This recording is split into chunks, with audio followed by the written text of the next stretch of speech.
Alright guys, my comments are full of people asking about my protein pasta recipe. I did already do a video on it, but I'm going to make another one and like pin it to the top of my page so you guys can easily find it. It's super easy by the way, and one serving is like over 30 grams of protein, so it's definitely my favorite dinner. So first let me show you guys all the ingredients you're going to need. Okay, so what you're going to need: pasta of course, preferably protein pasta because it's going to give you higher protein, but you can use regular. I like the Bonza brand.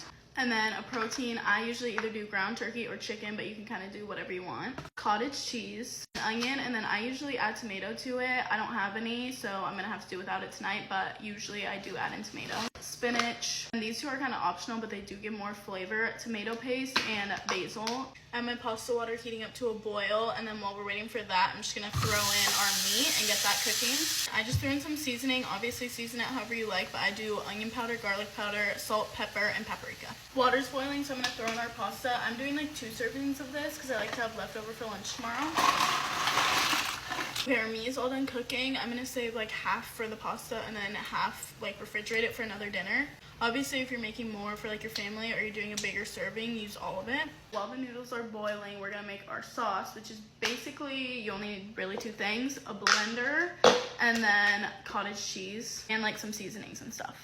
I'm gonna be honest, I do not measure this. I would say a half a cup, maybe a little bit more, of cottage cheese goes into the blender. Wait guys, this is my first time trying the Good Culture brand, and it is superior to any other cottage cheese I've ever bought. Then we're gonna add our seasonings in. I do pepper, garlic, salt, and Italian seasoning. Keep it simple. You guys are gonna have to kind of guesstimate this because one thing about me is I do not measure. And then we're just gonna blend her up. I'll show you the consistency you want at the end, but if it's too thick, just add a little bit of water.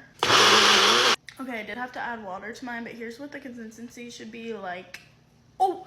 Step, we're gonna do our veggies, so add in like a tablespoon of oil. We're adding in our onions. Gonna let these soften a bit, and then we'll throw in our spinach. Just throw in like a handful of spinach. We're gonna let that wilt down. And then we're gonna do like a tablespoon, I would say, of the tomato paste. I drain my noodles, put them back in the pot, and then this is kind of a weird way of combining everything, but it's kind of important because you don't want everything to be too hot when you added the cottage cheese, or else it's gonna like curdle and get a weird texture.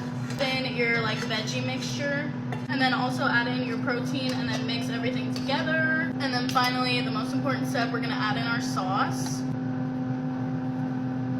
Here's what she is looking like. Gorgeous, fantastic, delicious. Time to collate her up.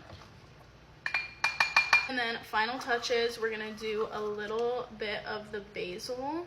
Red pepper flakes, duh. I can't have pasta without garlic bread, so obviously my homemade garlic bread, which is just sourdough bread, butter, and then garlic salt and a sprinkle of like Parmesan cheese. Throw it in the air fryer for a couple minutes and boom. Final product, y'all. Tell me that does not look insane. Time for a taste test. I'm gonna crack open a nice cold Olipop.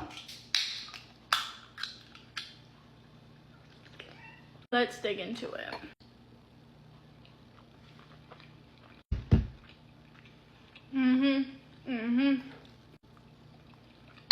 We'll try the garlic bread.